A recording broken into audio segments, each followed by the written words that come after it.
दोस्तों, आज बहुत दिन बाद फेसबुक पर लाइव कर रहा हूँ। पहले लगातार करता था और आप लोग लगातार देखते थे। बल्कि पहले से बता देता था कि मैं करने वाला हूँ, तो काफ़ी साथी उस वक्त इंतज़ार करते थे। एक लंबा दौर ऐसा था जब मैं लगातार लाइव किया करता था। आज बहुत दिन बाद फिर मन हुआ कि फिर शुरू किया जाए। कल ही अभी जंतर मंतर पर एक जो पूरा देश इकट्ठा हुआ था, उसने जंतर मंतर को विदा कहा है।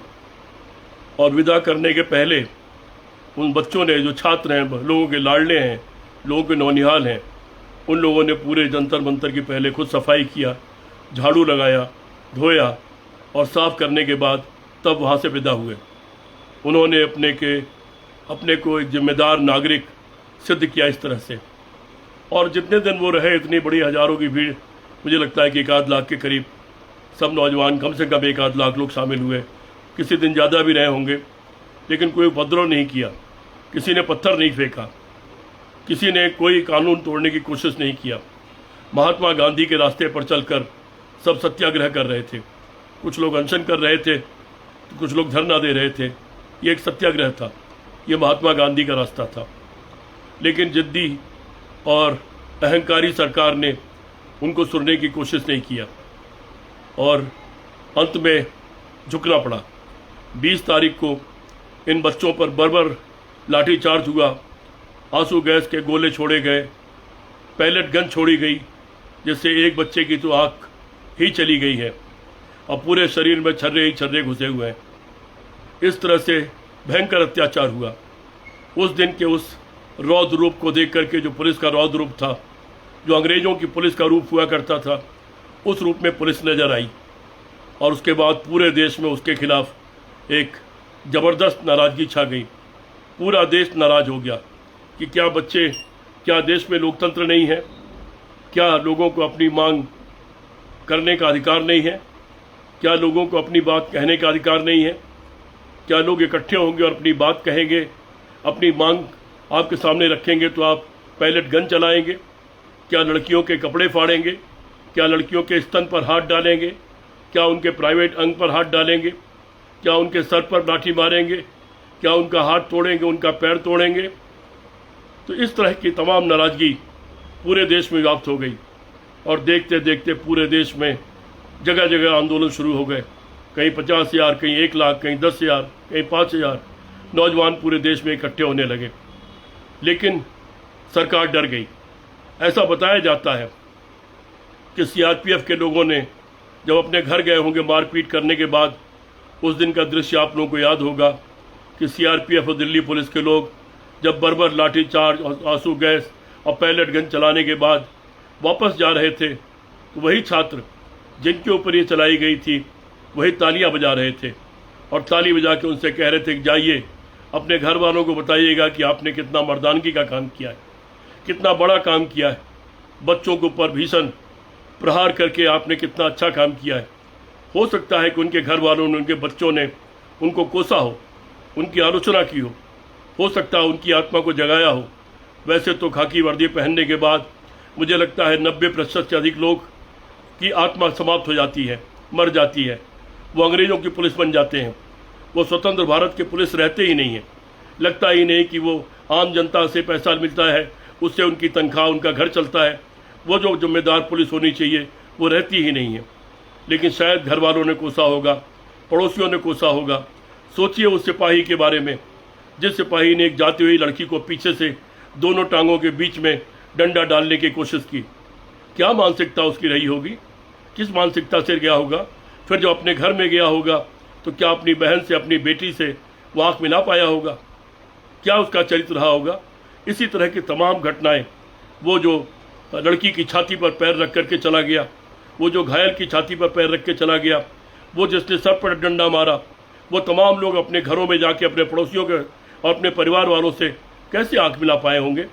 खैर, जो भी हुआ, अंत में ऐसा लगा कि पूरे देश से हो सकता है लाखों लोग दिल्ली में इकट्ठा हो जाएं। एक दिन तो ऐसा हो ही गया था कि संसद के दरवाजे तक पहुंच गए थे जैन जी। हजारों की तादाद में नौजवान संसद के दरवाजे तक पहुंच गए। नौबत यहाँ तक आ गई कि राइफलें तान ली गई, संसद के दरवाजे बंद कर दिए गए और राइफलें तान ली गई कि अगर यहाँ लोग आए तो उन पर गोली चला दी जाए। अगर ऐसा हुआ होता और गोलियाँ चली होती तो क्या होता, ज़रा कल्पना करके देखिए। लेकिन उसके बाद फिर जब आखिरी चेतावनी दिया छात्रों ने कि और 24 घंटे और उसके बाद हम पूरे देश से कॉल करेंगे कि पूरे देश के नौजवान दिल्ली में आए, तब शायद सरकार डर गई। उसको शायद कुछ दूसरे देशों को उदाहरण दिखाई पड़ने लगे और हो सकता है ये सच हो, मुझे मालूम नहीं सच है या नहीं, कि सीआरपीएफ और दिल्ली पुलिस के लोगों ने बच्चों पर लाठी चलाने से मना कर दिया। काश ये सच होता, काश ये सच हो। हाँ, अगर ये सच है तो शायद उससे भी सरकार डर गई होगी कि अब हमारी रक्षा कौन करेगा। और तब एक मंत्री जो बेशर्मी के साथ अपने पद पर बैठा हुआ था, एक मंत्री जो लगातार एक के बाद एक 152 पेपर लीक हो गए लेकिन फिर भी बेशर्मी के साथ कुर्सी पर चिपका हुआ था, उसको इस्तीफा देना पड़ा। उसने इस्तीफा दे दिया। लेकिन ये लाठी और पैलेट गन चलाने वाले अमित शाह इस्तीफा कब देंगे, ये सवाल अभी बचा हुआ है। ये भी सवाल बचा हुआ है कि जो बच्चों के साथ मारपीट हुई, जिन लोगों ने की, जिन लोगों ने पैलेट गन चलाई, उनके खिलाफ मुकदमे कब कायम होंगे। ये तमाम मुद्दे आज बचे हुए हैं। देखना यह है इनका जवाब कैसे मिलता है। 2 हफ्ते में संभवतः सरकार ने सारे वादे पूरे करने का वादा किया है और बच्चों ने भी चेतावनी दी है कि हमारी निगाह रहेगी। ये मत सोचिए कि हम लौट कर जा रहे हैं तो लौट कर आ नहीं सकते। देखते हैं सरकार सचमुच कुछ करती है, जो वादे किए हैं वो पूरे करती है, या सरकार फिर झूठी साबित होती है, जैसे आरएसएस और बीजेपी के लोग इतने वर्षों 2014-2013 से लगातार झूठे साबित होते रहे। अगर ऐसा होगा और फिर पलट करके अगर देश से लाखों नौजवान दिल्ली की तरफ निकल पड़ेगा, उस दिन से सरकार को डरना चाहिए। मित्रों, हम सब इस देश के नागरिक हैं, हम सब महात्मा गांधी को मानने वाले लोग हैं, हम सब लोकतंत्र में आस्था रखते हैं। ये अलग बात है कि आरएसएस को लोकतंत्र में आस्था नहीं है। वो लोकतंत्र चाहता ही नहीं था, वो संविधान चाहता ही नहीं था, वो तिरंगा झंडा चाहता ही नहीं था। 52 साल तक उसने तिरंगा झंडा लहराया ही नहीं, जब तक उसके कार्यालय में घुसकर 3 एनएसयूआई के छात्रों ने जबरदस्ती झंडा नहीं लहरा दिया, उसका मुकदमा ना चल गया और उनकी बदनामी नहीं हो गई। इन्होंने आज़ादी के बाद संविधान जलाया था, आज़ादी के बाद इन्होंने तिरंगा झंडा लहराया था।